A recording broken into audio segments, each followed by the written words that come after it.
Today we got a special guest here today. We've been blessed with a 2014 Colorado Seed Cup winner, 2015 Cannabis Cup winner.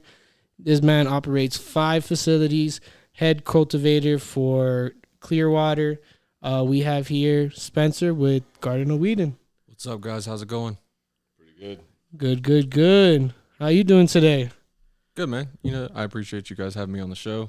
It's nice to get out of the house or get out of the grow and, come have some conversations with some like-minded individuals and, see where these conversations go. Yeah. Well, we got a nice show here for you today.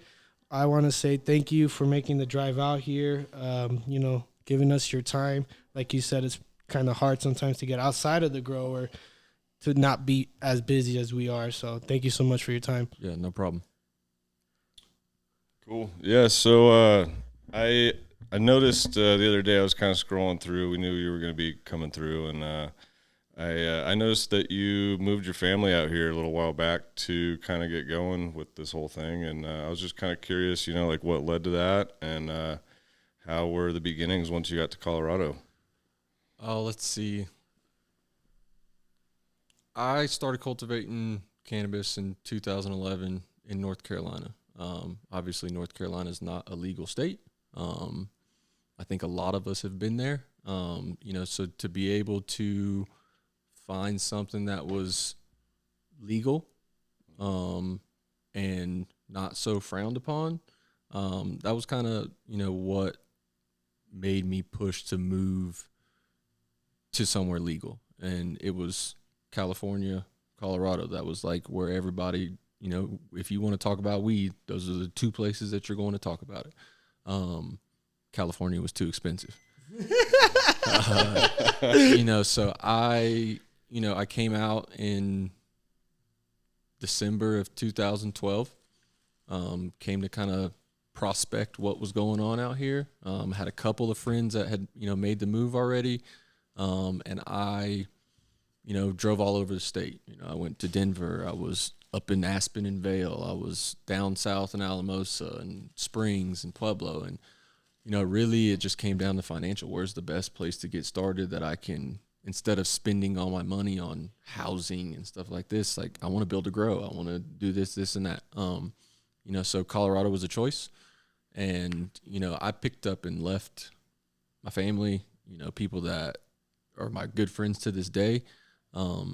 Me and, my girlfriend, my fiance, currently we've been together for 12 years and she's been with me right along. Congratulations. So it was a easy choice, but it was a hard choice. And it was something that I don't know how long I've been involved in weed in terms of in my adolescence. I didn't really start smoking weed until I was probably 16, 17 years old. I was a college athlete, played 2 sports in college. Probably the worst thing was my freshman year of college. They were like, we're going to drug test you. And I was like, oh, fuck, I can't lose my scholarship. I can't do this, blah, blah, blah, blah. So I quit smoking weed.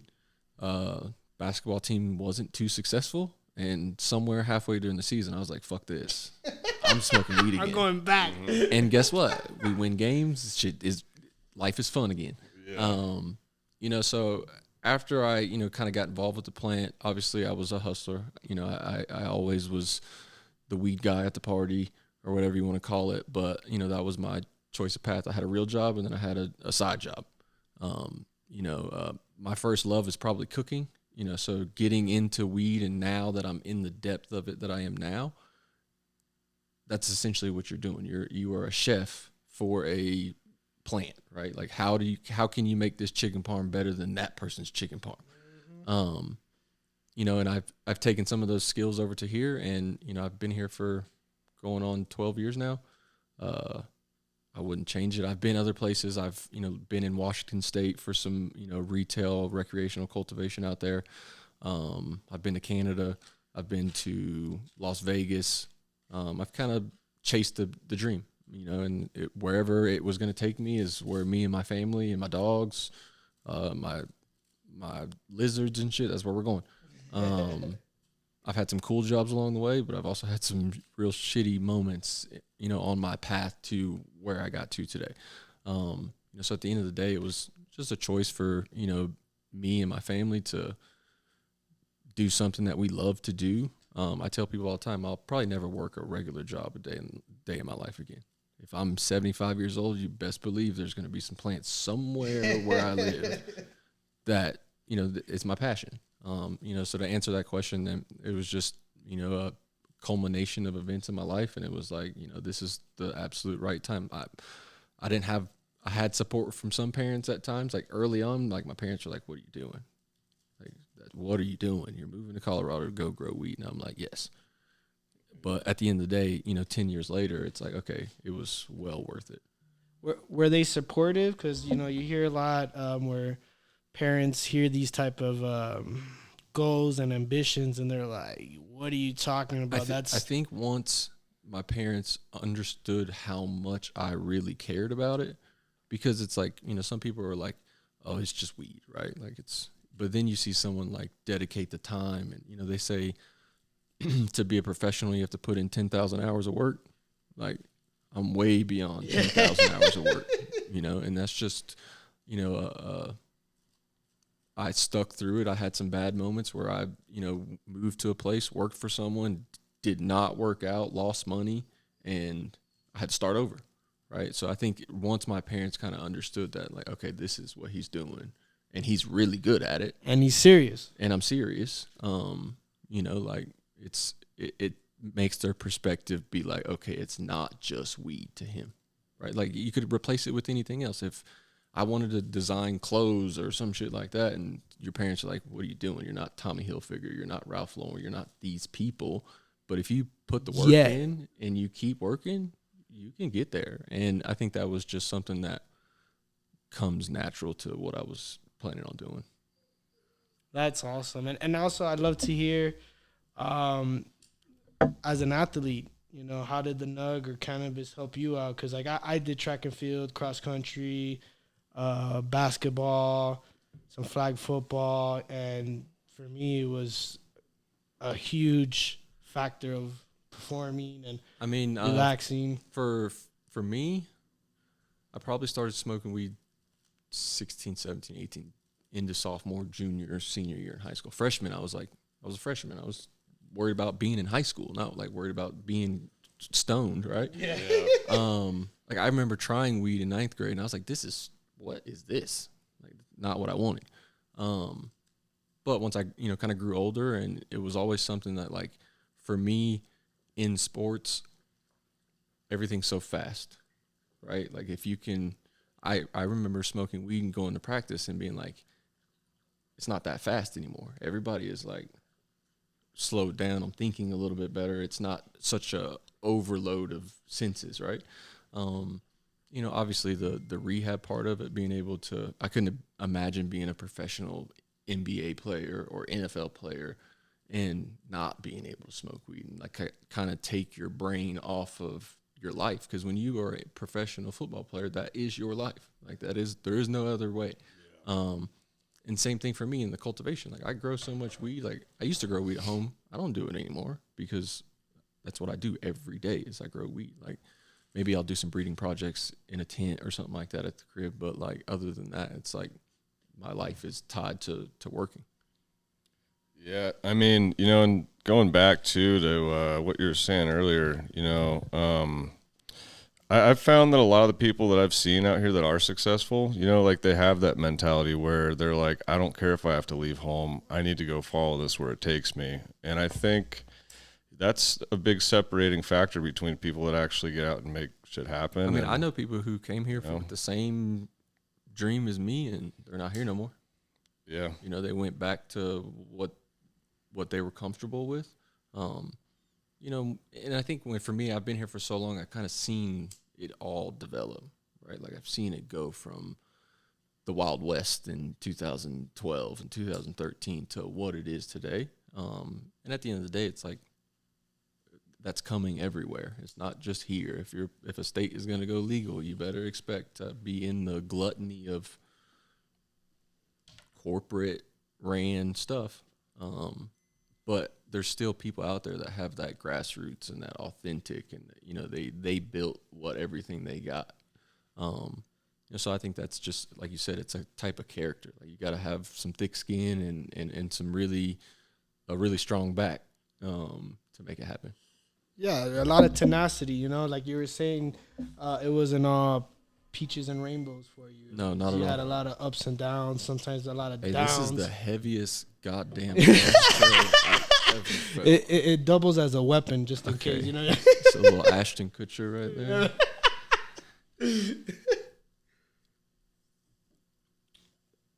But it's great to hear that because a lot of people think everything is hunky dory and that you put all this time into it and things just start to come to fruition, and sometimes it takes years and years. 8 years of ago, hitting the if wall. you told someone you grew weed, they probably like, oh, you're rich. Mm-hmm. Yeah, right. A lot of them still think that. Yeah, I'm sure. I wish. I'm just a regular person, bro. Like I just have experience, and a lot of that experience comes with lots of ups and downs. Like you only gotta be right once. You can be wrong 100%. As many times as you want, but you only gotta be right once. And you always miss 100% of the shots you don't take. So I feel like there's a lot of people out there that want what other people want, but they're not willing to do the work or take the time. I mean, like I said, 10,000 hours. Like I don't know how many days that equates to in like real life or like in a normal setting. Yeah, I think that's like 8 hours a day, 40 hours a week for 10 years, something like that. The math could be wrong. Don't quote me. I mean, you can love it all you want, but expect to suffer a little bit. Yeah, 100%. 100%.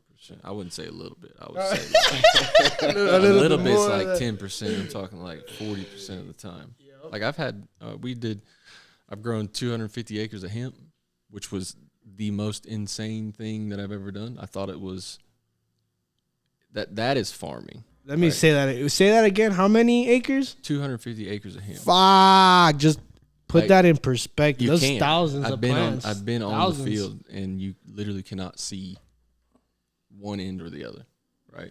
But that is agriculture. That is not what we do indoors or in greenhouses 100%. Or none of that. Working with the environment. But it was for me, it was a good learning experience, even though it was hemp and it was huge scale and like it's almost minimal. Like what we do indoors for plants is not what they do outdoors for hemp, unless it's a small boutique hemp cultivation, right? Yeah. But when you're growing thousands of acres, it's like, how much can you grow for probably the least amount of money? Yeah. To get the most plant mass. Get the most plant mass to make whatever percentage of CBD you're doing. And that was what you guys were running organics. You're running salts. I would say it was probably more synthetic. It was we grew it with a guy, and it was pretty much just like the way he grew his crops. We didn't really change nothing. Like we didn't live there. We didn't work there. We just would go down there, look at it, and see what's going on, and kind of make a call. Do we feed it some of this, or do we feed it some of that? And at the end of the day, it's like you have to. Mother Nature does not care what you got going on. They say you plan, God laughs. Yeah, we planned and it didn't work. So, and it's just the belly beast is a learning lesson, right? Like I coach youth football, I coach youth basketball. I do a lot of stuff for the kids in my community, and I think that I tell them every time we lose a game, I said this is not a loss, this is a lesson. Like everybody just need to learn something from this. Don't look at it as like, fuck, I just lost. Like look at it as like I could have did this better. I could have did this better, and I could have did this better. So for the kids, like it's it's a lesson that you like to learn that I've learned a lot in my life through sports. You know what I'm saying? Through adversity, through career paths and business partners and all types of shit. You just learn it in life. It's a lesson that you have to learn. And for me, luckily, I work a cool gig, right? Like I get to grow weed for a living, and it's something that is not easy at all. I think when you get into the cultivation and the scale of it, you get into like more management, right? Like how do I orchestrate this orchestra to perform at the way it's supposed to perform? Basically, the director sitting at the front telling the violins, but at the same time, it's like what to do. If you are big enough, you have sometimes like I do lowers all the time. I up pot plants. I do transplants. I do a lot of stuff that most directors probably wouldn't do.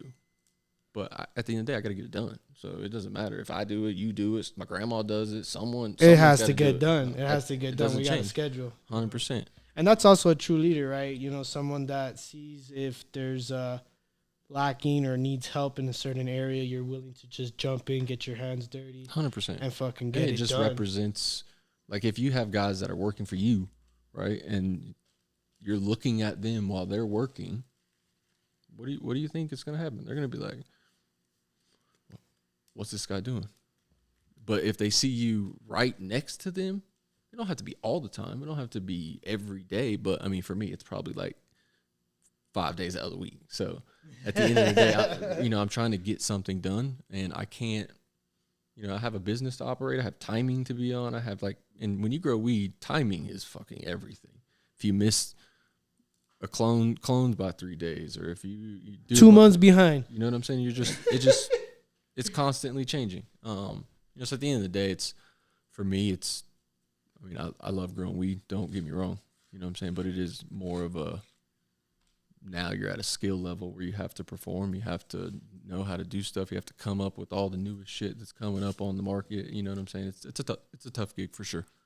Yeah, I mean, sort of directing all that too. You can't do that unless you've started from the bottom. You have to be able to relate to every single person in that chain in order to actually know what you're doing there at the top. Yeah, you gotta talk to people, right? Like, you gotta know how to conversate and teach, and at the end of the day, it's like people, especially in Colorado, if they've grown weed before, they probably have habits, right? Those habits, I'm not saying they're good or bad habits, they're just habits, and it works for some businesses and it doesn't work for some businesses. So you have to learn how to get these people to be like, okay, see it my way, not the way that the person that was paying you 2 weeks ago or 4 years ago was teaching you. I think the benefit of it being so big is now people are coming in with a little bit more knowledge. Like people have with a skill set. A skill set. They're coming in with, okay, I know how to do this and I can do this, right? Like in my business, I have jobs that have to be done regardless of pay grade. Like, if you're the lead at my building, or you're the guy underneath the building, or you're me, or you're the owner, right? Like, we have to get stuff done so it gets done. Yeah. Damn, I just forgot what I was going to say. It's all good. We're a little stoned. A little stoned. We're smoking, what was it? The black velvet with some, and then we had the bubble bath. It's astronaut status black velvet 47. A typical a pheno that we selected for cultivation. Stuff looks super fire. So we try to do, like, in our cultivation. So we do pheno hunts, right? We look at seeds all the time. You got to check boxes in this industry. That's what it's talking about. It's like, and it's hard because, like, the best ones that smell the best probably don't yield the best. The best ones that yield the most probably don't smell the best, right? And now you have to be able to navigate, okay, what's the best one at the end of the day, right? And obviously we do like 150 per strain per run. We probably do it 3 times a year or something like that, just to get new stuff. Like, I would say 75% of our garden is stuff that we've made, not really like the clone only stuff that you used to see 5 years ago. Now it's like, we still have that stuff, but it's just more easy to find stuff and cater to what we do, how we grow, what we run, and then even to our market that we're selling, what they want, what they like, you know what I'm saying? And still have some skin in the game. Be like, this is why I like this. I'm not growing this for you. I'm growing this because it works for our company, how we do it, but this is what I like, right? Your input, Yeah, 100%. When you're buying seed packs from a breeder, that is what they want, not what you want. You're gonna have to like what you like from what they already like. You know what I'm saying? So when you start looking into genetics and stuff like that, every breeder, that's the way that they see their program going, right? Might not be the way you see it going or me see it going, but at the same time, you can still work with that, right?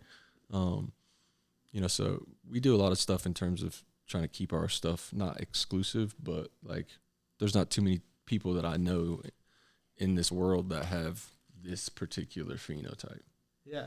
Yeah, it's You know what it's I'm only to you guys and that small circle Yeah. niche group. It's like I have people that want to Blessed buy enough. clones like metric and legally, and it's like, I'll sell you everything that's not ours. It's true. That's how you try to keep it a little more. People are like, oh, how come you don't sell this stuff? And it's like, that's what we grow. That's what makes our business. Yeah, that's proprietary to you guys. To some extent, you know. Yeah, if you can do something like that, you know, where you can put out like some fire bud, but you know, like no one else has it. Like it's already hard enough to compete in this market. You really do need something special like that, and the more that you got going on, you know, like Yeah, you have to separate yeah, from yourself. Like, not separate from yourself, but separate from everybody. If everybody's growing weed, who has this that only you have that is quality, that's good, you can produce? Like, we probably have 600 lights that are hung up and grown, and pretty much all of them are flower rooms, right? We don't do a whole lot of veg outside of the nursery. The nursery is where we push everything and work everything. And you were saying with the 150 seeds, so would that be 150 of the same strain, trying to narrow down that one? So we pheno? do 150, and then, you know, as the flower cycle of those seeds go through, we'll always kind of be in there checking out things, looking at what's cracking, you know, seeing which, and at the same time, we're checking our boxes. We're not checking your boxes. We're checking the boxes that, okay, it has to look like this. It's got to have some resin content. It has to have some texture, feel, whatever you want to describe how you keep your, you know, your phenos. And we take all those, we keep them, we run them again. This whole time we're keeping clones, 2 clones for every single plant that we got alive. And that's hard in itself, because it takes 60 days to flower, right? So for 2 months, you're just holding on these little things, hoping that number that you like We'll go to that second round. is you still got it and you can push it to the second round. I mean, I've had times where you clone something and then you check 6 weeks later and you can't find it, or it's gone, or it died, or something like that. And you're like, you could do re-veg, but we don't really do that because it just takes too much time. Too much time, and also I feel sometimes it stresses out the plant a little bit. I mean, you run a seed once, you run a seed the second time it ain't going to look just like it did that first time. Oh, There's no. going to be a little variance. So that's why we try to, like, we'll keep, like right now I have 4 strains. We'll probably keep, I think I have a list of like, it's probably 18 through the 4 strain that we're going to keep, run again if we have them. If we don't have them, sucks. But it happens, right? And then we'll run those again, and then we'll kind of see which ones. We have a couple that we'll like, okay, we'll move to production a little faster, and then a couple that we'll just still run again, just to see if it's something that at the end of the day you don't want to miss it, right? So you want to try to get it in there at some point. And I like trying to get it in, and we'll do 50 counts or something like that, like a whole tray of that one, just to see what it looks like in a commercial setting. Yeah, instead of with just like one or 2 trays, and see if Yeah. it produces or lives up to everything else that's 100%. hitting all the boxes. Mm-hmm. So, and then even with all the cultivation, I mean, it's every day is something. Like I walk in Monday, we call it, what are we putting out fires today? Like what kind of fire? What happened? What we got to fix? What we got to, what do we got to go get? What What's do we the not sit have? rep? What we looking at? 100%. So, that's something that we do on a daily basis. Shout out to my partner, Phil. He's one of my best friends, been here with me for maybe 2 years after I got here. He was here, right? And we just Let's go, Phil. kind of push the pace, right? Like shout out to the people that own our company as well, our cultivation facilities, because I've never said no. Me and Phil have never said no to something. If something comes available and it's something that they want to try to push, we'll say yeah. You know what I'm saying? We're gonna figure it out, right? That's just kind of how me and him are. It's like, when you have a partner or someone and you're just on that same kind of like, you don't even really got to talk to each other, right? Like you can just like look at him, and we already know what's cracking, and it's just something that comes from probably experience and friendship, 100%. Yeah, you're on the same wavelength. 100%. Yeah, it's crazy how much of this, industry and just working in it comes down to just problem solving and working with people that can solve problems. I tell my guys all the time, I said, I want answers. Don't bring me problems, because that's all I'm doing. 100. Solving problems. That's all I do, whether it's plumbing or planting, whatever it is. HVAC. You know, HVAC. You know what I'm saying? I hate that kind of irrigation. winter. You know, when you live in Colorado, like we live in Pueblo, people thinks it snows all the time and just Colorado in general. Well, I live south, so it's hot as hell in the summer and cold as shit in the winter. That's the devil's candy. So we have to, you know, adjust how we do our operations in the summer and how we do our operations in the winter. Like, what was it? A month and a half ago, it was like -10 or some shit like that. Yeah, and then a week ago, it was 60 degrees for 3 days. And then we got a winter storm with 4 feet of snow in some places. You know, I remember working at a couple spots before. It was a big lighthouse green depth. And every morning it was check the weather. See what's cracking. So we know what to adjust on the system to know if we open up the top to let out heat, if we run the heaters longer. Exactly. Turn off the wet wall, make the lights turn on, or maybe close the shaded part and just keep the lights on for a little bit. Certain things and it's a daily basis thing, you know.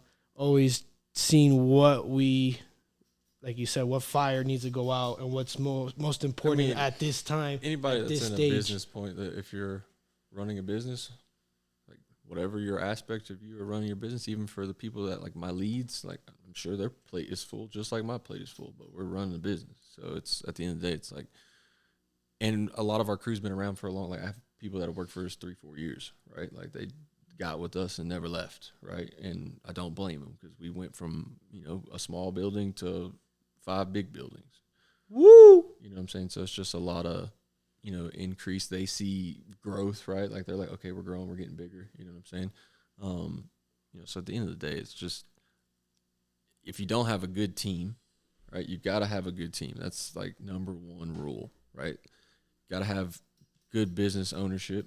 Whoever's, you know, if you own it, I own it, someone else owns it, there has to be a good relationship. You can't just go to business with people and not have relationships with people, right? You have to learn to have relationships. And I think at the end of the day, it's like, it takes a team, it takes you know, all the work that goes behind it, you know, to pull something like, you know, what we do off, and even normal businesses that are smaller than the grows that we have. Like, I'm sure it is a handful, right? So just know it's a handful for us too. And we're all, you know, we'd like to all be in it together, right? But it's a race to the bottom. It's like, who can sell this for this and make their money and pay their bills, which creates people that get, you know, they might be mad because you're selling it $100 cheaper. But at the end of the day, it's like, we should all be in this together and try to, you know, make it work and not be so shiesty and maybe shiesty is the wrong word, but.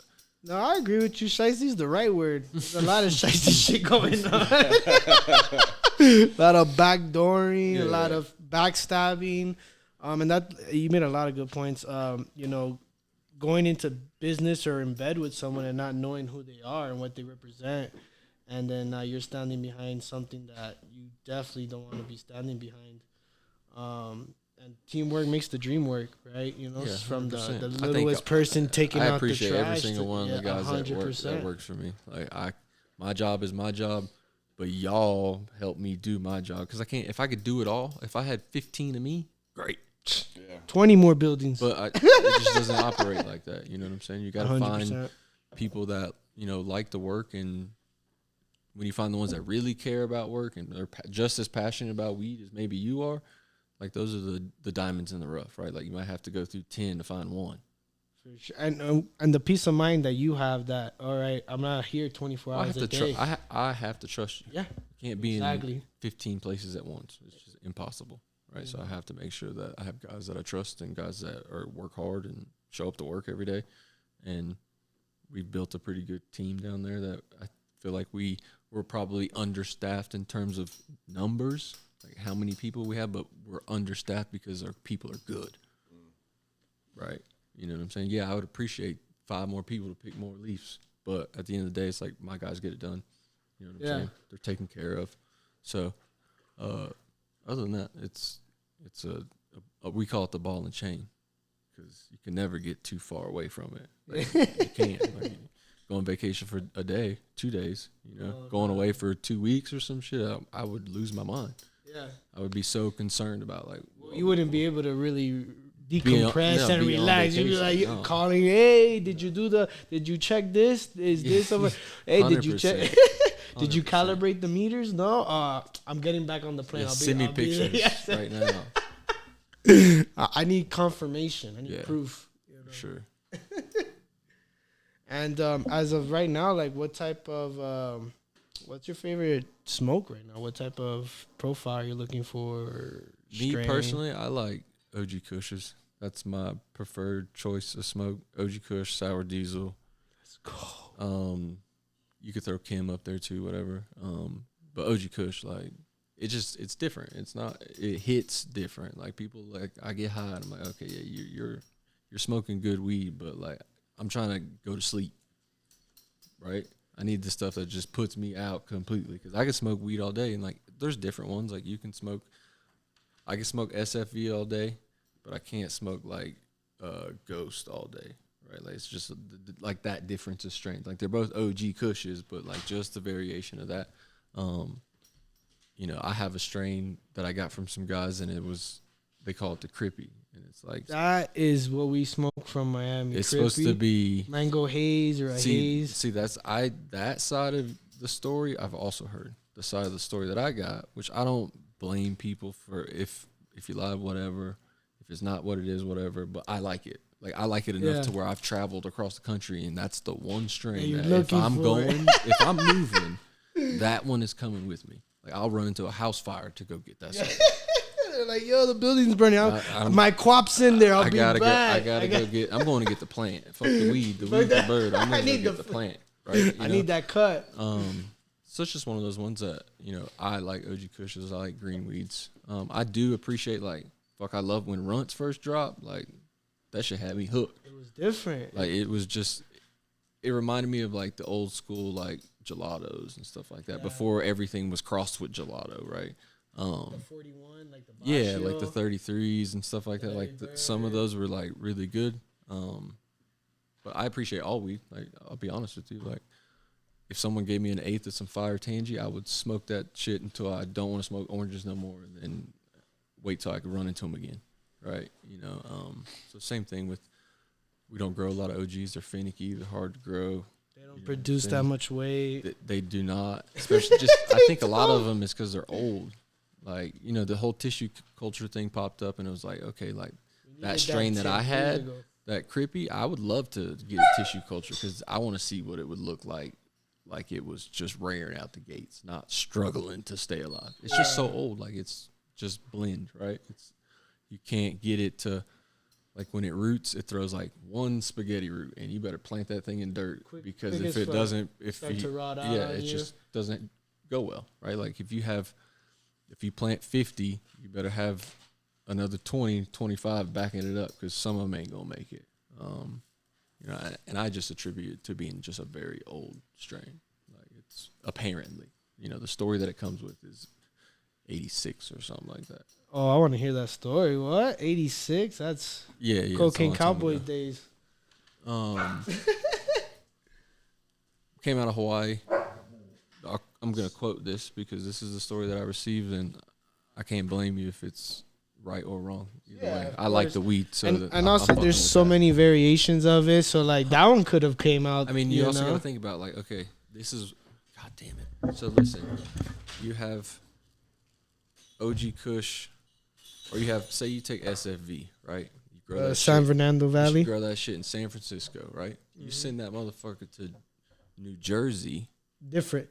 It ain't going to look the same. Different. Right? For sure. Or you send it to Florida. Different. It ain't going to look the same. So, like, that's where I feel like a lot of those OG stories kind of got mixed and twangled, whether who's right or wrong. Like, I like the weed, OG Kush. I don't care what kind of OG Kush it is. The one that I got the from West, those the people East, the North. that I grew, and I really loved it. It was like, for me, it was like, I know I can smoke this and go to sleep. That's the one reason that I was after it. I was like, okay, I need something that will put me down, because my brain is just same. I'll be in the bed like 9 o'clock. Ding, bong, bing, bong, bing, bong, like that pong game, just dot, dot, you know dot, what I'm saying? dot, So dot. it's like, that was the one for me that was like, okay, you want to go to sleep? Here you go. Heavy And then eyes, heavy smoke. I started to kind of like learn about, like, if I was angry, I'd smoke some like sour D, right? And I would just mellow. I'd be like, fuck that problem. More cerebral, whatever euphoric. issue I was dealing with, like that was out the window, right? So for me, that's my kind of weed. I like other weed. I don't dislike other weed, but if I'm smoking it, if I could find the best OG Kush on earth, I'm on it. Same, and I wish a lot more people would bring it back, but like we were talking earlier, on a commercial scale, and the market just doesn't allow for it. They don't want it. They don't. I mean, I had someone tell me the other day Or the weed was won't. too purple. I was like, wait. 6 months ago, you were like it's not purple I enough. need purple. I'm like, okay, like every weed I got is pretty much purple. Some of them might look a little more white because they're covered in trichomes. You know what I'm saying? But they're you break it down, that shit is purple weed. So at the end of the day, it's give me some green weed, I'll be good. Make weed green again. Yeah, I'll make a shirt. Make a hat. Make a green hat. Yeah. Make weed green again. Yes, sir. So I've noticed, like for us personally, like you were saying, like there's weed you like, and then like we're kind of lucky that there's so many different varieties that we like because the market kind of does demand like a certain thing, and like 100%. for us, we're so small, like we kind of have to pick what people really want at the time. Can I ask you a question? Okay, so if you're growing, and you're trying to sell to market, is it easier to grow more strains in less amounts to get rid of the volume, or more volume of one or two strains to get them out? Definitely variety helps. Okay. I mean, I think I agree.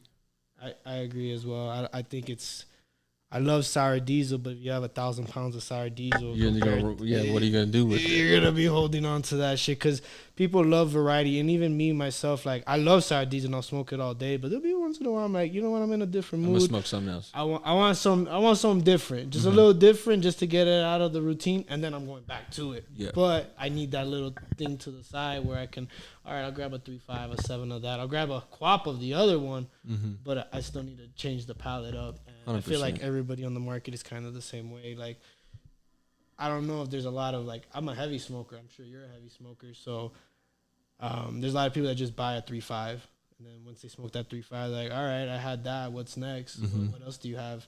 And you would need a menu for them to choose from. Yeah, absolutely. I think, a wide range. If you're a storefront, you're probably looking for variety, right? Like if you're a storefront that is a smaller storefront, you're probably like, okay, and let me get 2, 2, 2, 2, 2, and 2 and 2, right? Yeah. Or whatever the math you want to do. But now you have the big dogs in the industry who are like, okay, I'll take 30, 30, 30, 30, 30, and 30. And you're like, okay, well, fuck. Now I got to start growing more of these ones to be able to do that. And it's like, then you get to the point where you're like, we grow so much product. It's like, we don't like to turn down business, but only time we really turn down business is when people are like, can I get a half a pound transferred over to the store delivered? I'm like, I just sold 100. Or we just sold 40 or whatever the number is, you know what I'm saying? But at the end of the day, it's like that's where we put ourselves at, you know what I'm saying? So for us, it's almost the opposite. It's like variety is good, but we need to move volume of something, and that's where we start getting picky. It's like, okay, you have to grow this kind of strain if you want it to look like this or smell like this or weigh this much or harvest this much, whatever the numbers you want to look. You have to get rid of good strains, unfortunately, but to be consistent at scale, you got to know that what you plant in that pot is going to give you exactly whatever you're calculating it out to give to you. And I think a lot of it goes to, I'm sure there's variables, right? Like how the grow's going, you know what I'm saying? Not every run is perfect, you know what I'm saying? Like if you grow enough weed, you know that shit ain't perfect every time. Like every time you harvest, you're like, "Fuck, I could have done this." Batch specific. We could have done this. We could have done this. We could have done this. Right? Like that's just you. It would be. It's probably impossible to have a perfect run. Even the people that are having a perfect run are probably still critiquing themselves just enough to push. Right? To be like, okay, well, how can we be better? And again, that's probably a character thing. Like some people would not. They'd be happy, right there. But at the end of the day, it's like if you grow plants, you know what goes on in gardens. You know what I'm saying. You know all the stuff that you have to take care of and inspections and fucking Department of Agriculture. Just, I mean, it's an endless amount of people that you have to appease, right? Like, be compliant. Like, that's simple, right? Being compliant is hopefully if you're good at being compliant, you're probably good at everything else. Yeah. Because you didn't play that game of let's not know how to do this compliancy and then try to do this, right? Like everything works itself together. Well, you're on point from the get, you know. Yeah, you have to. I mean, you want to be. At least I hope you strive to be, be on point from the beginning. Sort of speaking towards that like consistency that we need, because you have to make sure that these harvests hit every time. We all have bills, we all got things we need to do. 100%. And I believe Brennan mentioned you're running Athena. Yep, correct. Yeah, so are we. And I've noticed because I used to do a little bit of outdoor light depth greenhouses and beds. I've done the Synganic thing. I've done teas. Okay. And I found that as I got further away from that and more towards just the cocoa, the rock wool, and the salts, that just the consistency's been up. In terms 100%. of making sure you can actually hit. I'll tell you one that thing. next My run. favorite weed to smoke is no-till organic. 100%. Like I think it's just different, right? Especially if the right person's doing it. But I would pretty sure that the right person, if they're still growing no-till, they've got it figured out because that shit is not easy. It's not at all. It's difficult. So right? many it's variables. It's a whole different kind of mindset that you have to be in to work that way. But for us, it was just like we used to run Green Planet. I don't know if you ever heard of it. It was the it was black good. bottle with the green. Yeah. It had massive resin, base, blah, blah, blah.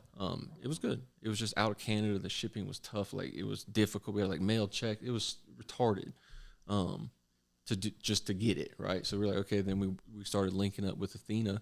Shout out to Athena, guys. I appreciate everything that you guys shout out. You guys do for us. And I needed consistency. I have 5 different buildings. I have 16 different grow rooms. I have 15 different employees. I got fucking 50 different air conditioned units. There's a lot of variables, right? Do I know if I tell him to do this, does he do it right? Yeah, does he put an extra 5 mLs per gallon? If I had 15 of me, then it's okay, if I say do this, you're going to do it because you know how to do it, right? Sometimes they might not know, and sometimes they get put in a position to do something. But at the end of the day, it's I needed that consistency of being able just to. And now we push. We play around with fucking nutrients. When we have 15 rooms, we have a baseline, right? And if we start to see it, and if you I have the ability.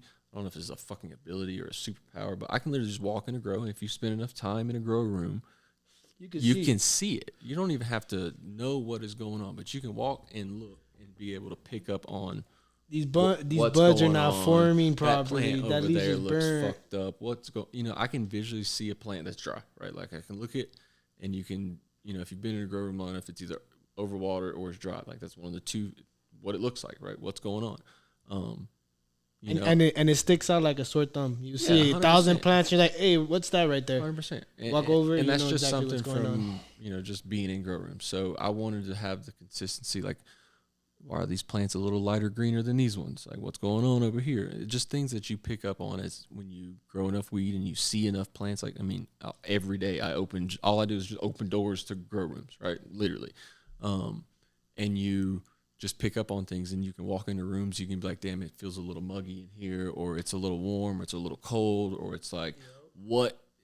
I don't know what the fuck it is, but it just, when you do it long enough, that's kind of what you get. You walk in there and you can assess what is going on. And when you do it long enough, now you have a assessment, right? And then you have a checklist. You start going through all these things. Let me go look at the air condition. Let me go look at the dehu. Let me go look at the timers. Let me go look at this. It's a process of elimination to figure out what is going on.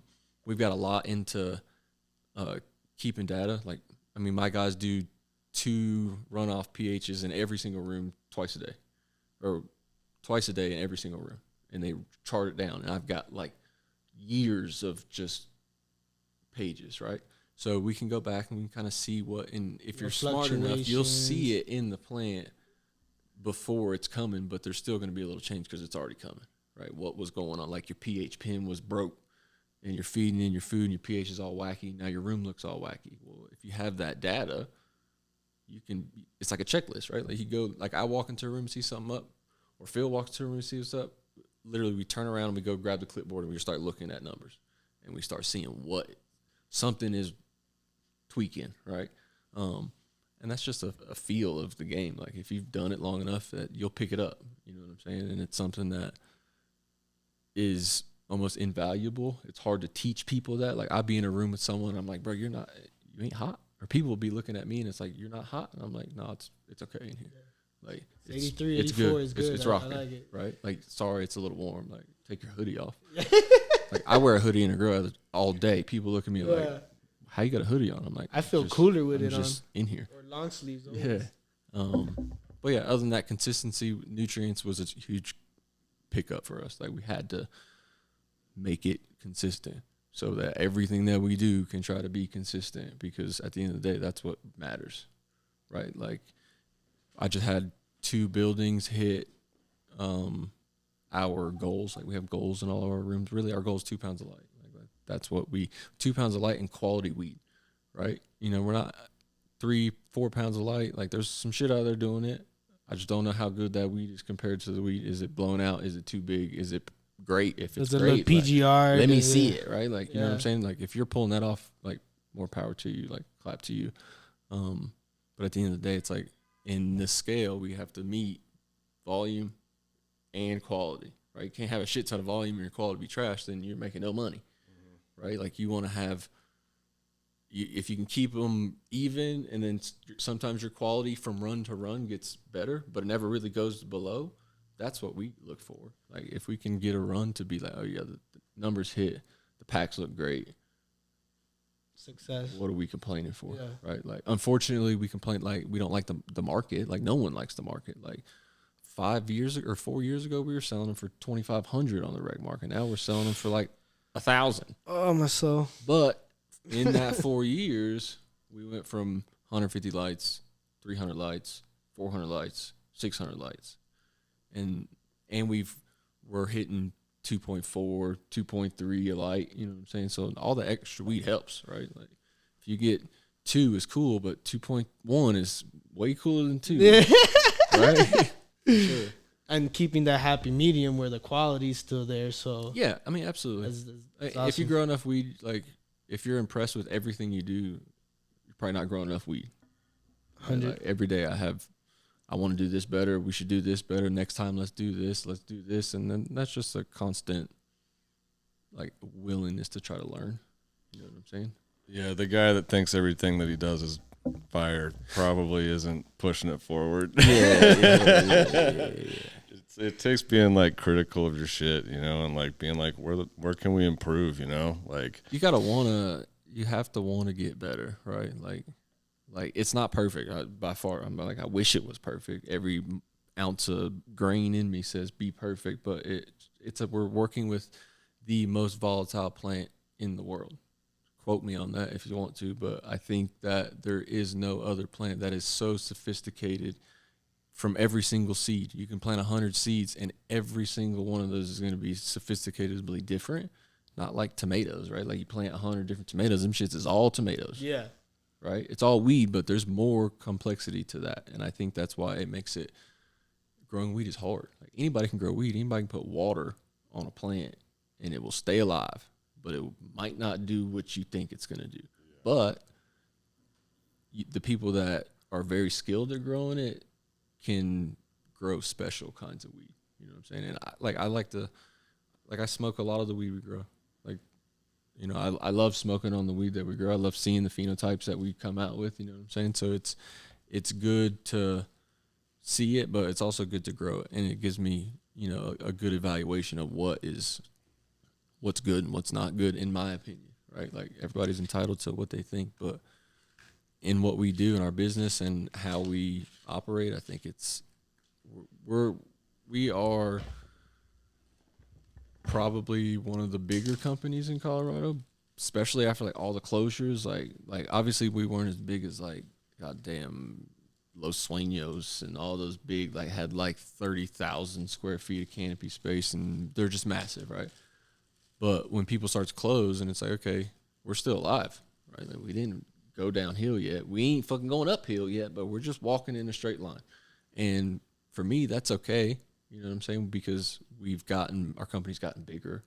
You know what I'm saying? Like, I just had a daughter and bought a house like last year. Congratulations. You know what I'm saying? So it's like my life has changed from being that guy who I ain't going home. Like, now I have a daughter. Like, I have to, like, I walk through the door and it's like, daddy, right? You know what I'm saying? So it's like, I appreciate what we've built over the course of, you know, the 5-6 years that I've been working with the particular company. And it was great. I mean, no issues there. I like the genetics part of it was what got me, because I was always a genetics chaser. Like, I flew to California and brought back animal cookies and a bunch of stuff like that in a salad in my bag on the plane. Let's go, like a G. Like, I was like, how are we going to do this? I was like, okay, we're just going to put it in a salad and we're going to put it on the plane and we're going to go. It's grass, right? It's leaves. I'm like, don't touch my salad. What are you talking about? It had like a dressing cup and a fork. It was like put together, right? And then we brought it back. Belt, you know what just I'm put saying? it on the conveyor belt. Yeah, bro, it's just a salad. You never seen spinach before? Yeah, you can look at it and you can't see nothing. It just looks like a salad. You're like, all right, I'm not gonna stick my fingers in someone's salad, bro. Like, that is, if I was a TSA officer and I saw a salad, I would just be like, man, that's a salad, bro. I ain't about to touch his salad, bro. Like, don't touch my salad. So, at the end of the day, I'm happy. I have no complaints. Life is pretty good. We'll see how crazy this next year gets, right? Like, it's 2024, about to have an election and shit. Like, shit's about to get wicked. Wild. So, at the end of the day, it's like, I have a small group of people that I associate with, but I've known them for 10, 12, 13 years. Like, we're like best friends. Like, if any of us get married, it'll probably be, well, I'll have to go to everybody's weddings because we're all like pretty close like that. So, I think at the end of the day, it's like, again, that shows you got to have a team to do it. It takes the right, you know, group of people to get it done. And outside of that, like, I love weed. I love getting high. I appreciate anybody who's trying to grow weed, because at least you're trying to grow it. You know, it's like there's a lot of bad weed out. I wish people wouldn't smoke bad weed, but people smoke bad weed, and it is what it is. Yeah, it's crazy. There's like $40 ounces out there. I'm like, who? I mean, I've been in Washington. Why? In Washington, that shit was unbelievable. It was like you could buy $35 ounce.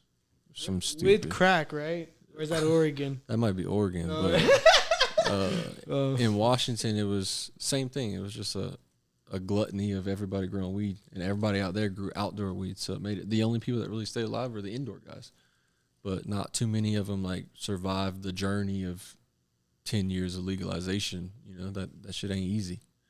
You know, we're 5-6 years in with the company we work with now, and it's been a fucking journey, to be honest with you. Not easy. It ain't easy. If you think about growing weed, it's put your Carhartt pants on and fucking get ready for it. It's not for the faint-hearted. 100%. Yeah, you know, like we were saying earlier, sacrifices, right? Yeah. I mean, If you don't make sacrifices, I think that's a life lesson right there. Sacrifice, you gotta make sacrifice. It could be the smallest thing or the biggest thing, but at some point, like, I know people that live in my hometown that still live there. They never left. 100. Right, like, I left. Like, I packed up everything, and just like, if I would have came back, so what? At least I tried. Right, like, you gotta kind of put yourself out of your comfort zone, and most of the time, that's where people become successful, is when they're not, quote unquote, comfortable. You can be happy, and you know what I'm saying. But every day for me is let's push it to the limit and see what we can do in a day. Right, like, there's not enough hours in a day for all the stuff that we've got to get done. Little scale or big scale, right? Because if you're little scale, you probably got 2 people. Big scale, I mean, I know there's companies that are bigger than us that probably have, I'm going to say 40 employees. Sheesh. If not more than that, you know what I'm saying? So, like, what we do for how as big as we is with the crew that we have is, it's pretty impressive in my eyes. Phenomenal. You know what I'm saying? So, and again, ain't everything perfect. I wish it was fucking perfect, but, you know, things happen, and you have to, like, I've had water lines freeze and burst, and now you gotta wait for water for 3 days, or hope you got enough water until that shit comes back on. The plant stays alive and doesn't stress too much or dry Yeah, out. I mean, or I have black. my air conditions will freeze, shit like that. Like you got to go out there with a fucking hose and go hit that water, that air condition for 10 minutes to get it to thaw itself out, to kick itself on. So as soon as it kicks on, it'll run. But it's just the fact that it's so goddamn cold, it ain't gonna fucking run. And your room is hot. Obviously we'll go in there and we'll cut our LEDs down 50% for the first couple hours just to get them off of it, if it happens. But it doesn't happen as often as you would probably think it would. And switching to LEDs, do you like the transition? I know a lot of people normally start off with double enders and hoods. We go I just go from clone strips to directly under the lights, and I slam the lights all the way down, or not the height, but the power. So I run them at like 30% for the first 5-6 days to let the plant kind of get used to what's going on, and then as they start to push new growth, we'll start to work that level up, and by the time we get to flower, we're 90%, 100%. We've seen a little bit of light bleaching. I don't know if you guys seen any of that under that LEDs. You get a little bit of that, just the tip of the nug gets a little white. It's just probably too much power. Intensity. Yeah, on it's just PPFD. it's like stress. Like if it was a fucking dual ended, it'd be burnt up. But it's not dual ended, so that's the reaction from the plant that you're getting. Okay. So you would say you do like to switch to the LEDs. You feel like the LEDs is a good switch.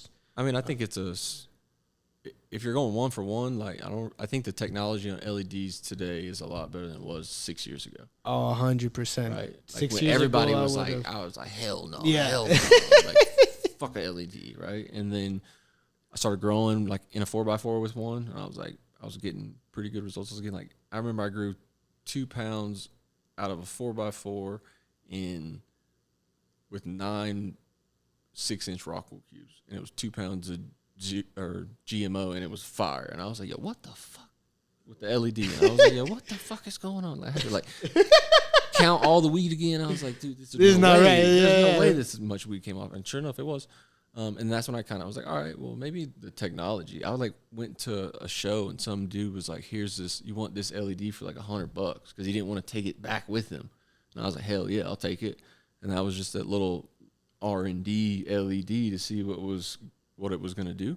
And then now, we've converted whole complete swap outs of buildings, buildings with 200 lights over the course of 6 months, 8 months, because we would keep it with the regular lights, and as soon as we harvested, we would take all the lights out, put all the lights back in, replant, And go. reset. Yeah. So every time a room got like that, we would do that. So it would take 6 months, 8 months to convert a whole building, but we pretty much did all of the buildings in one year, pretty much, from the start of our first LED install Hitting it hard to the end. Yeah.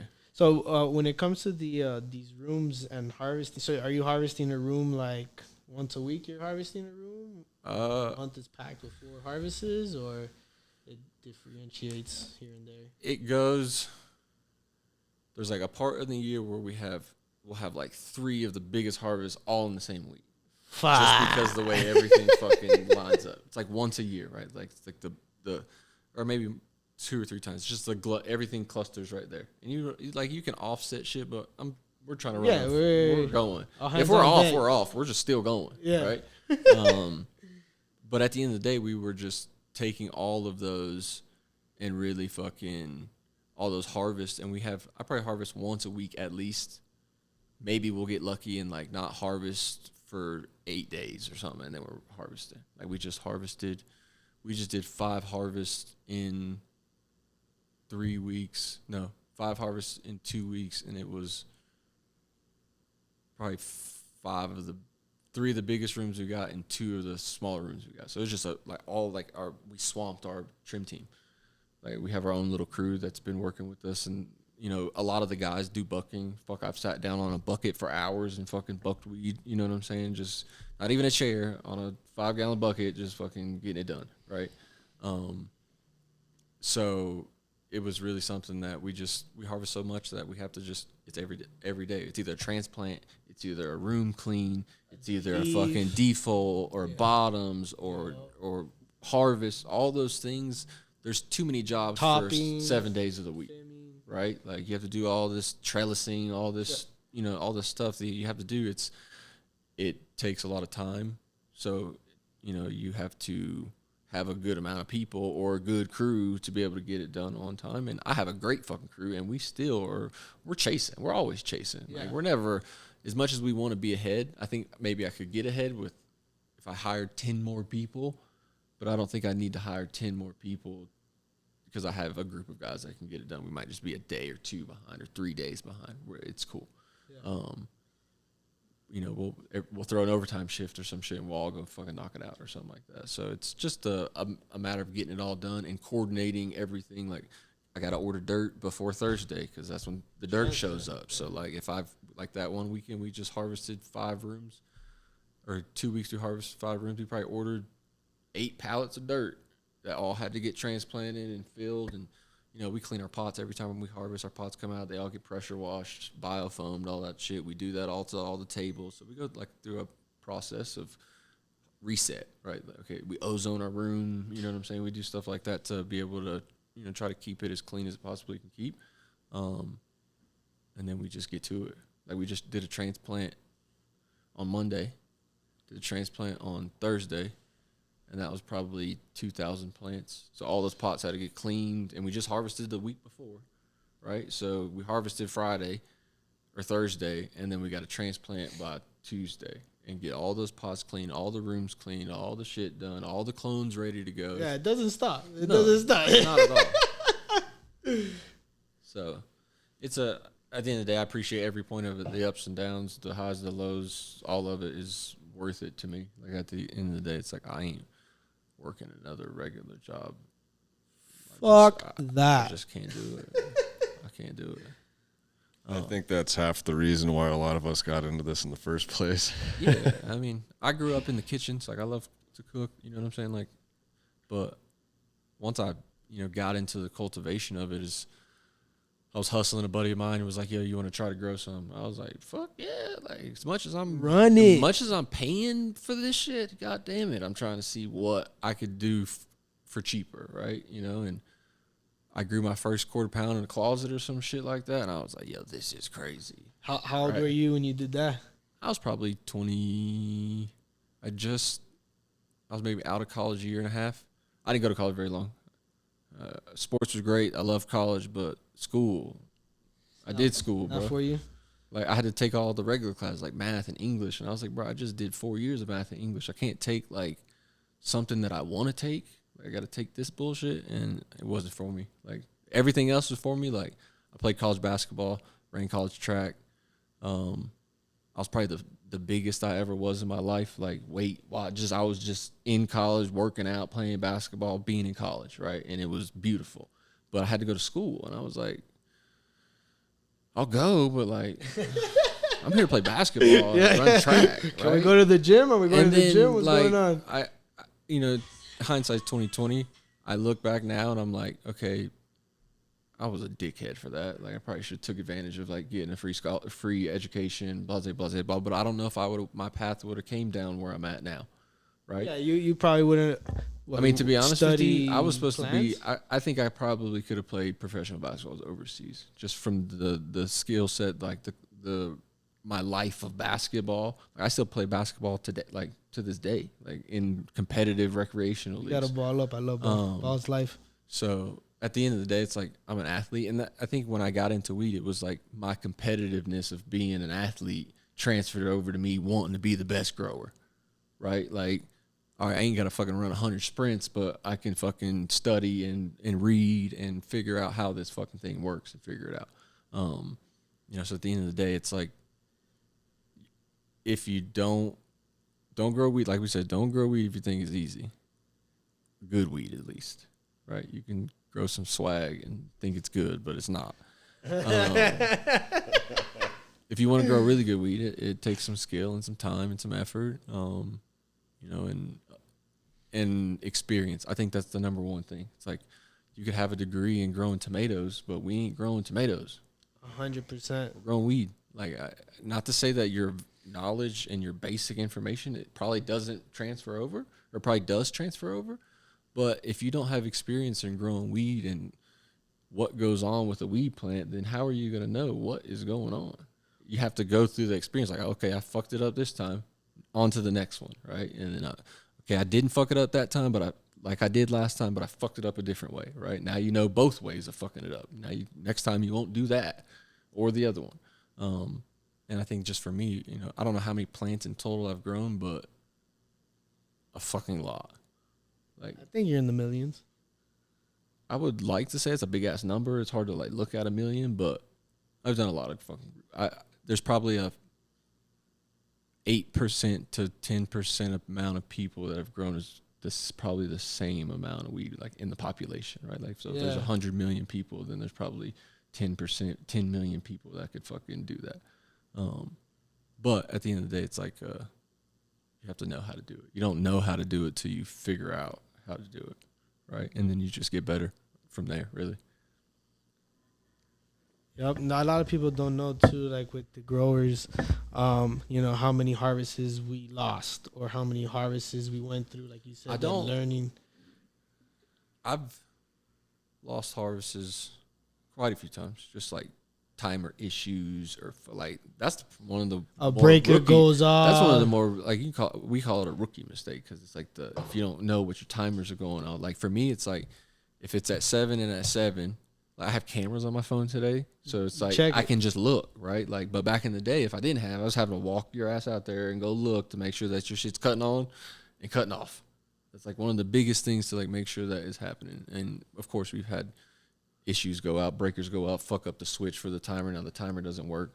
All different types of things, but you're gonna have to go through that to get to the point where you can like almost eliminate as many things bad happening, and kind of go for there. How do you guys?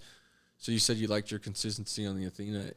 Is it easier than what you were doing? Why are you in my brain, bro? I'm just asking questions, bro. I've done a couple podcasts. I get down a little bit. I was gonna ask him. I was gonna ask about the simplicity of it. I can talk for days. So I'm trying to. So I would say with the Athena, the big thing, for me, it's easier to look at things like EC and pH and just kind of go from there. Like when you're doing all this other organic stuff, like you're trying to give these like microorganisms the stuff that they need in order to turn that into the nutrients that the plant eats. And I'm like, let's skip that step. Let's just go straight to the bioavailable nutrient. Yeah, 100%. It's like a human on an IV, right? Someone's sick and you put them on an IV and then their body gets used to, okay, I get this. It's just repetitive, right? Like it's a consistent thing you're constantly getting. I get this and I get this. I get dinner, I get lunch, I get breakfast, whatever. That's how we almost treat it in our plants. It's like, okay, we're connecting the IV, their food because of what we grow in. We don't grow we grow in Grower's Choice cocoa. I don't know if you guys are onto that, but we use it. It's like a 70-30 cocoa mix. It's great. Yeah, and it's affordable, right? We used to use Canna. Canna's expensive, right? So we got to make business decisions. Yeah, man. So I don't even know what the fuck I was talking about, but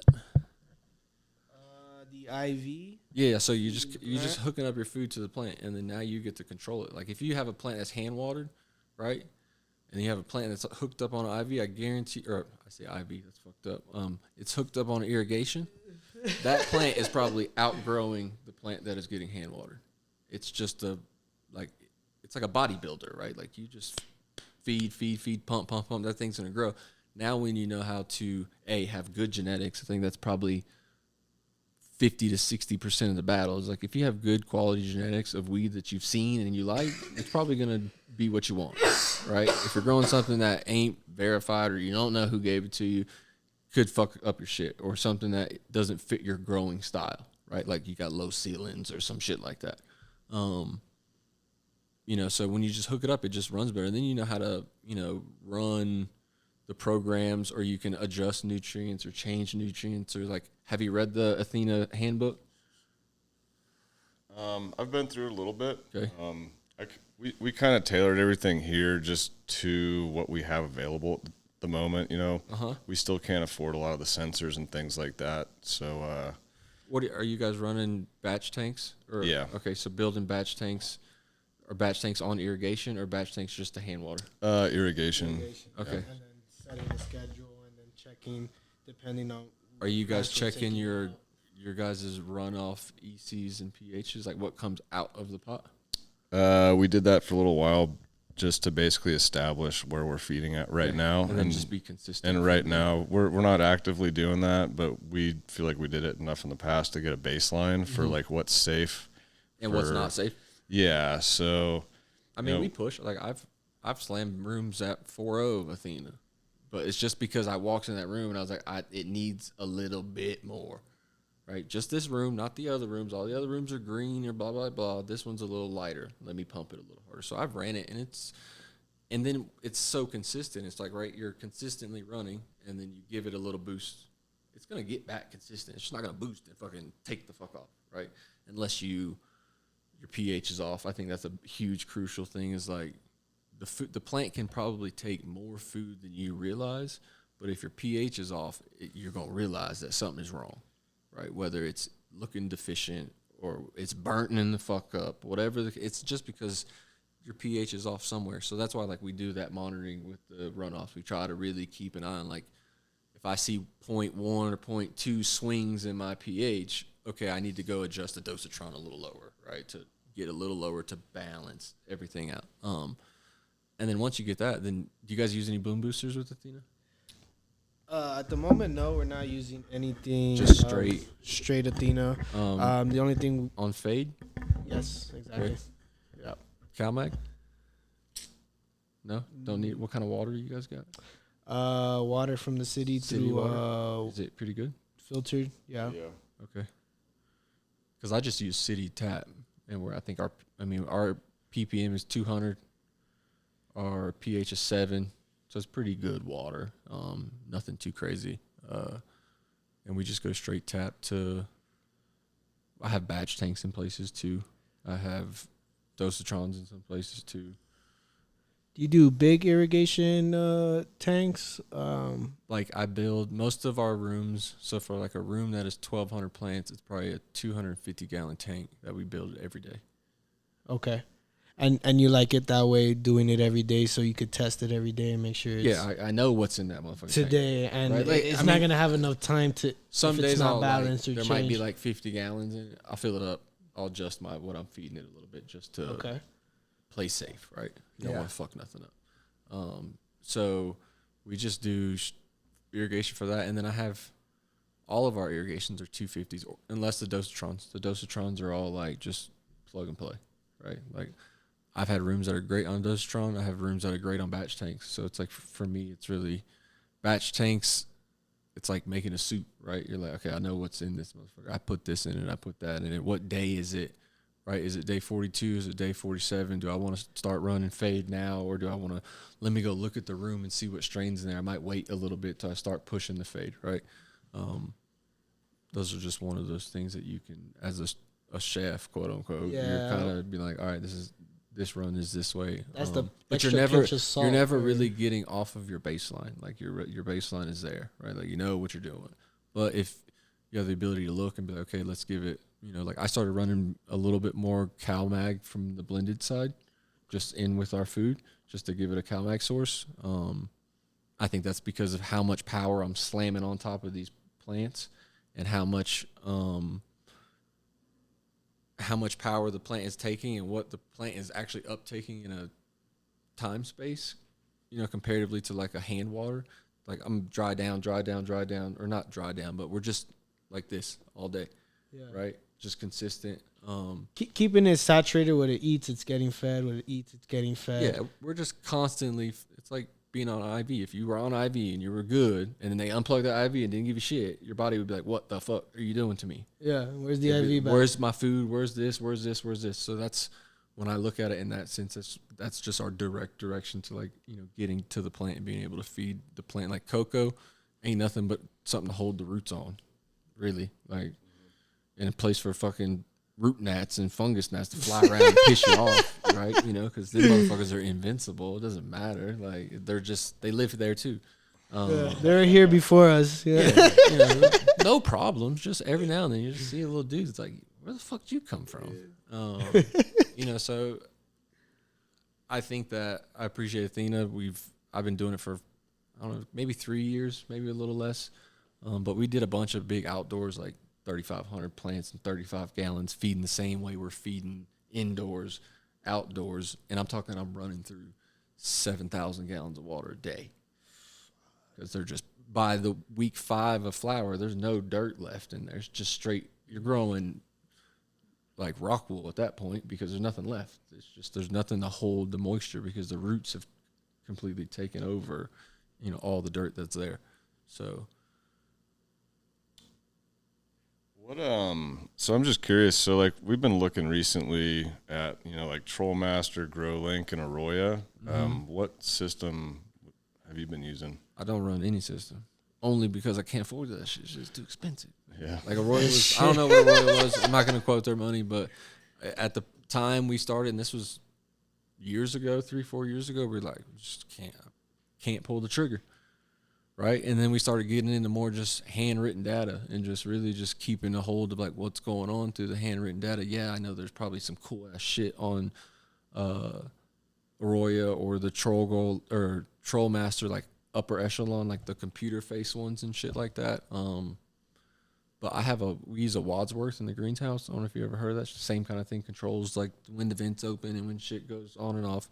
And they're just, that one, Wadsworth is just not new tech. That's like old fashioned greenhouse. Like this is how we do it tech. If I could buy one, I would probably go Trollmaster with the bigger, like the one that has the interface and all the connections that you can hook up to all the connections. But we've been so consistent that buying that for us is just, not saying it's not in our best interest. It's just something that we've kind of moved past.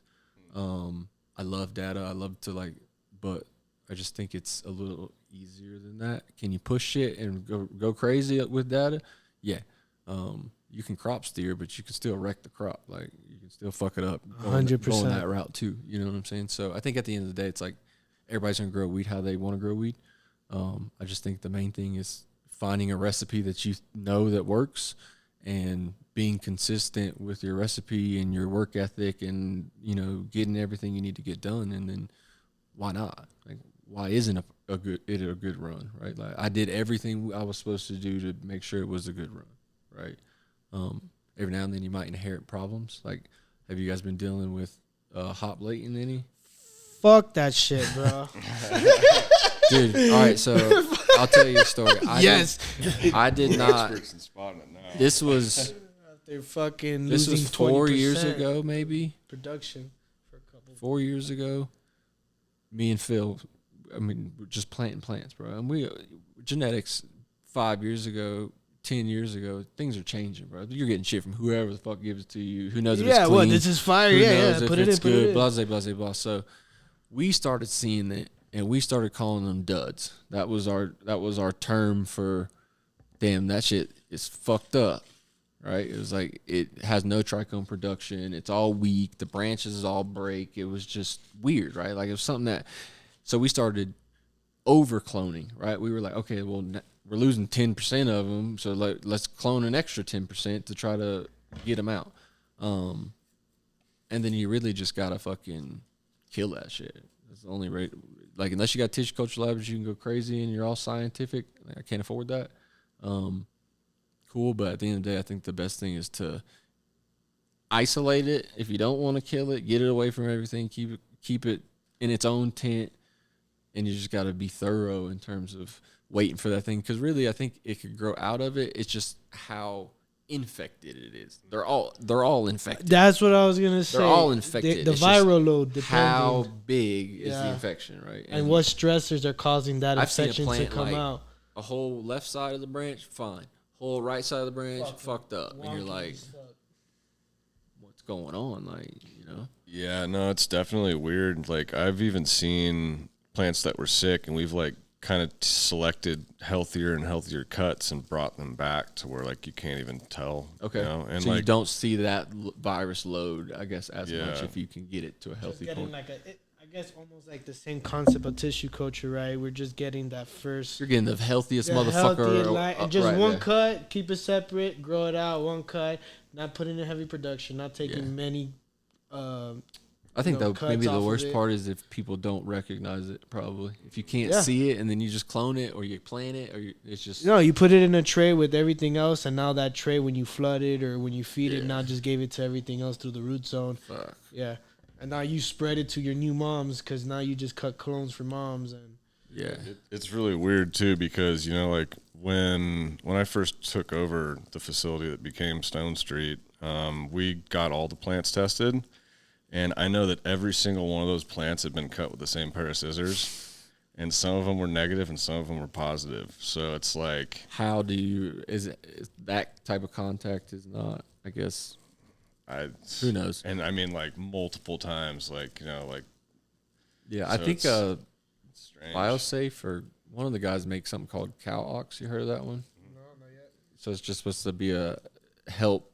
Like I guess the hot blatant blocks like a calcium, so the plant can't push through. So the Cow Ox creates like another route for that calcium to go through, and that's like one. Like because if you see a hot blade plant's real ugly, it's all yellow and just real funky looking. Growing out to the side, you look at it and it just breaks. Yeah, you stare at it too hard and the branch like, falls what off. The fuck?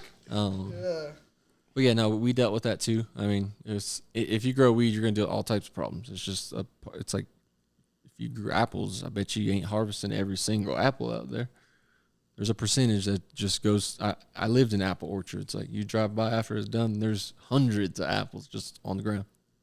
It's a part of agriculture. I think that's a part of the agricultural part that you get from growing the plant, like the agricultural side of it for sure.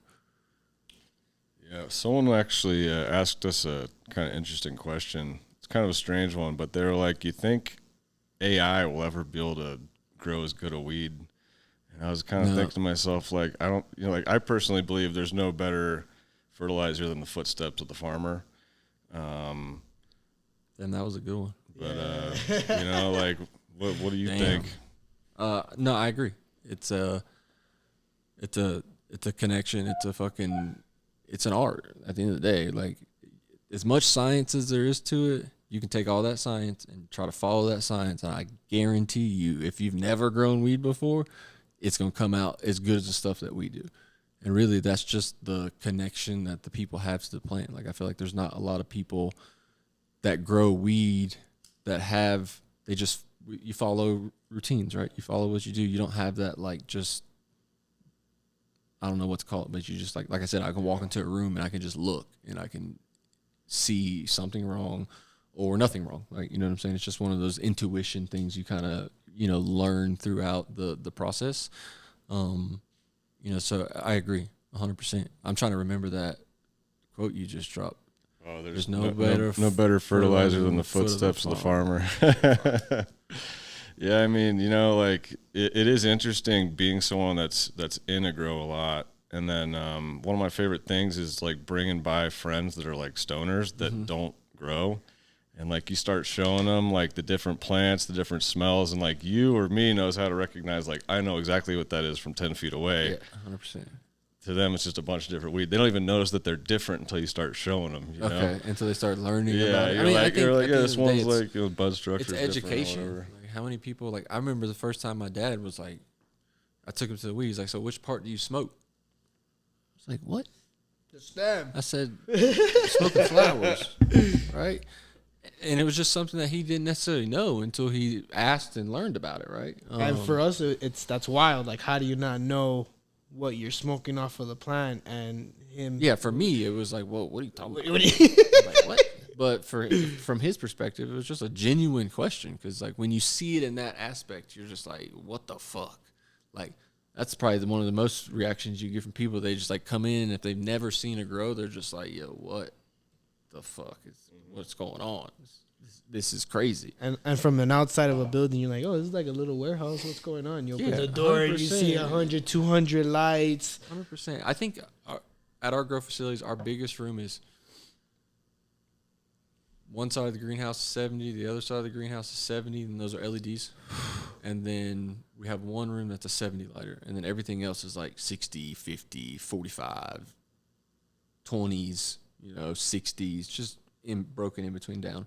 I would love to have one location of all the shit, but I don't think because it would make my inspections and shit like that easier because it'd all be at one place and I have to do one. But I think that's what gives us a little benefit in what we do because each little building is different, right? Like we're the same company, the same operation, but you can almost see the weed from each building. It's like, okay, this looks like this. It's a lot darker and a lot purpler over there than it is at this one, right? And that just goes to the environment and the location of where it's being grown. Yeah, 100%, dude. Like you were saying earlier, you know, like when you're like trying to find people to work with or whatever, people have their little like things that they're used to doing or whatever. But a big part of it is adapting to the building that you're in because each of these, dude, I took over that greenhouse different. And I've been growing weed for 12 years and that shit was a learning experience, 100%. Like I knew what we were doing, but you don't learn about microclimates inside of a microclimate until you fucking figure it out. Until you're in a microclimate of a microclimate. It's like, okay, what are you talking about? It's like, it says it's good over here, but I go 5 feet that way and it's completely completely 2 feet. It's this way, right? Like it's colder, more it's moisture. colder. You know, you have to learn about like the water, like not the water, but the change of the season, right? Like it was like November and we would just start getting these like snap like 26-degree days, but it'd get back up to 60. You know, it's like, okay, now you got to think about, oh fuck, the water sits in the middle where it's not heated, so you got to make sure that you got heaters in that thing warming it up at that time of the year.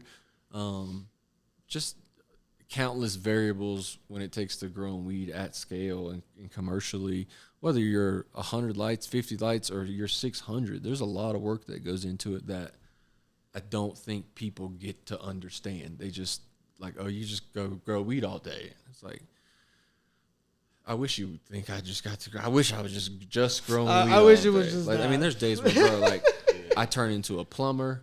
There's days where I fucking got to go buy stuff from the grocery store. It's a countless, you know, variable thing that you have to deal with as like a upper management or owning a business in general. You just got to be able to handle it all and pivot.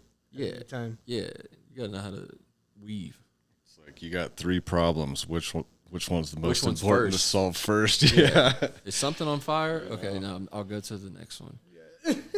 Straight up. Like I got a call the other day. My boy was like, yo, this DU's pissing water everywhere. I'm like, it's like 7:35 in the morning.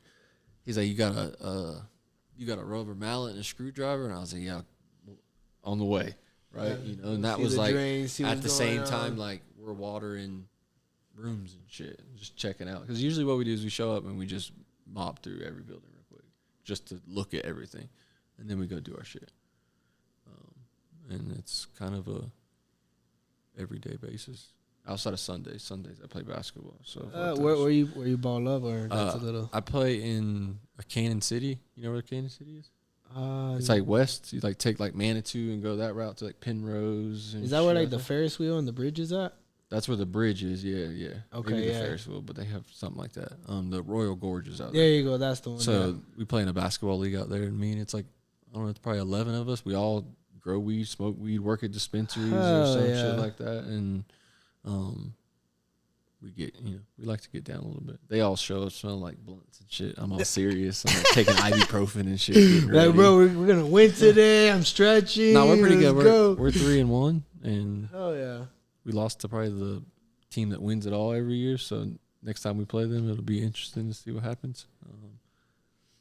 But yeah, it's an everyday thing besides Sundays. Actually, I still go check on plants on Sundays, and then I go play basketball. Oh, okay, yeah.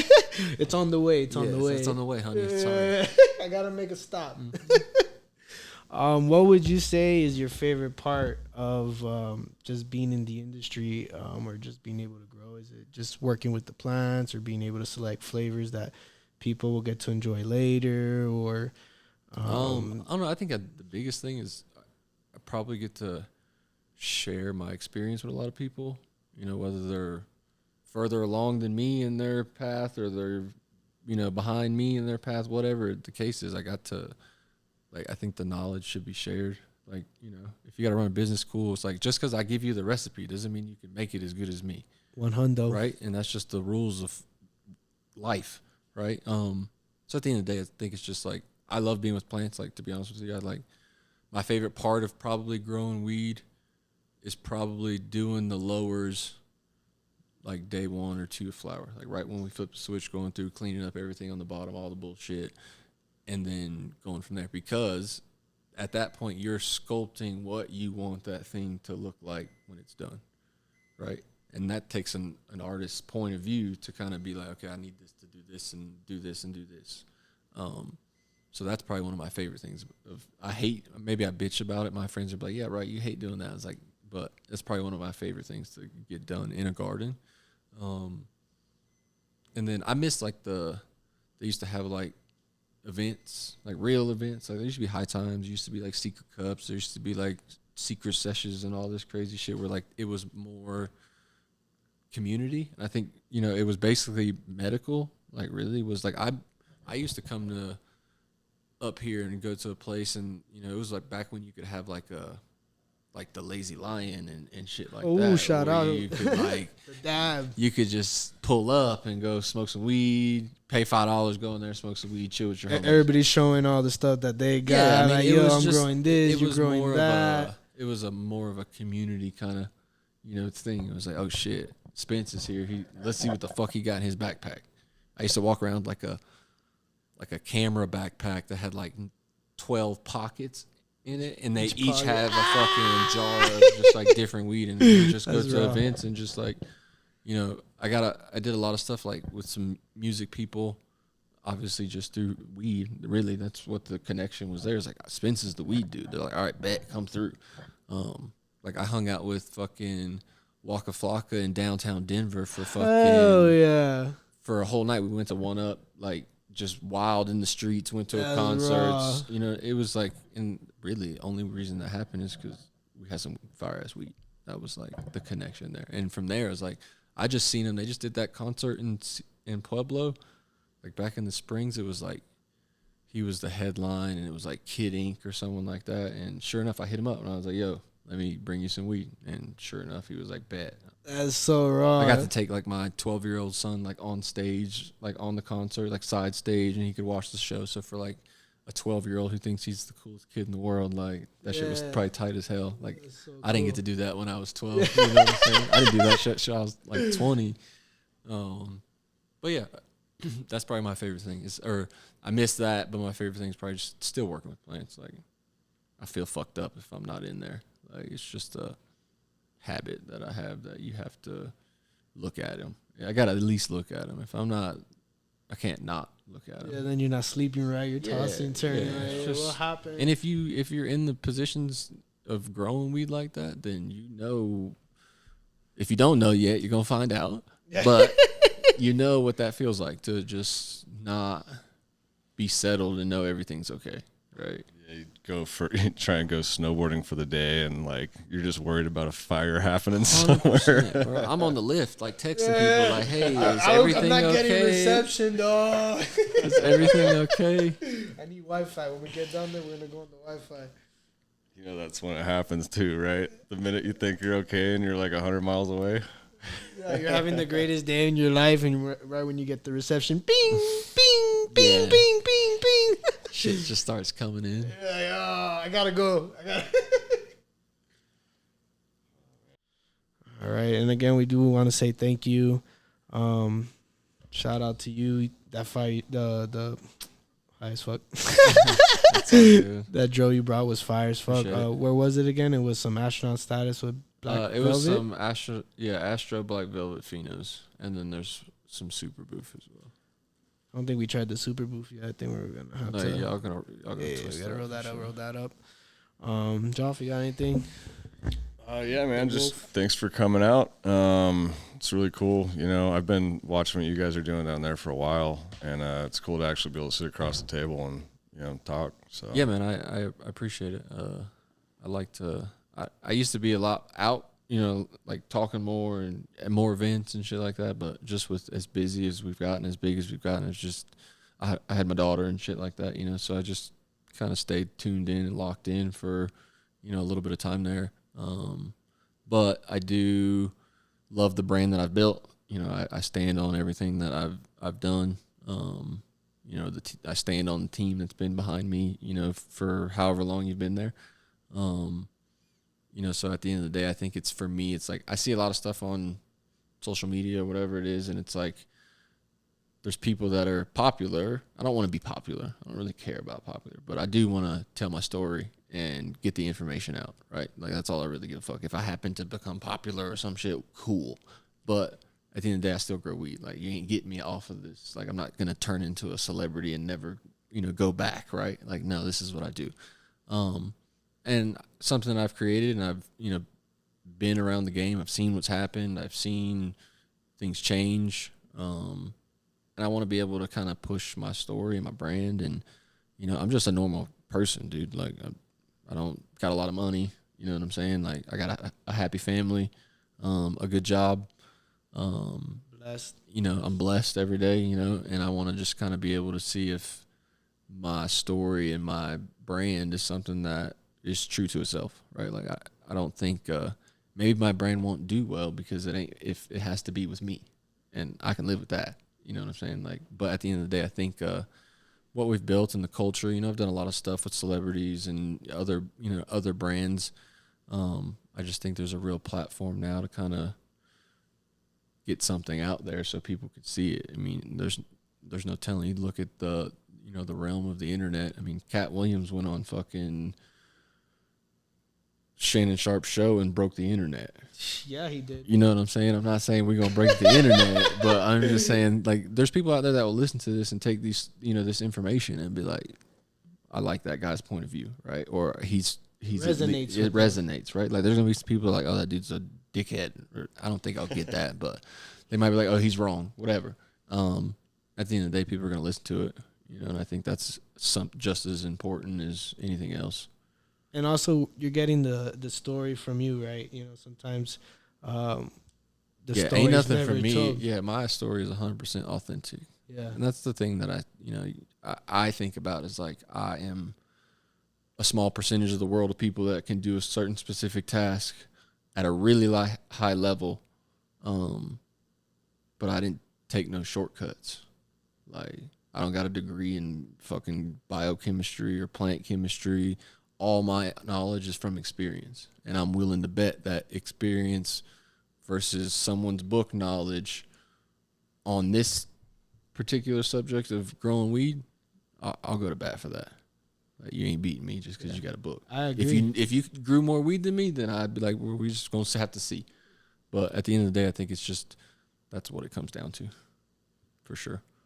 And is there anything that you're working on, any projects that you want people to be on the lookout, or No, I mean, shout I don't. outs, or I would love to get more flower into people's hands, you know, through the market. That would be great. But, you know, just kind of the way our business is built, we're, you know, a wholesale company. You know, a lot of our product might be what you're smoking, but it ain't you might not even know. Yeah. Right? You know, so at the end of the day, it's like, I'm happy our business is successful. You know, I don't want to reach for, be more greedy. That's just not us. I think we're good at what we do.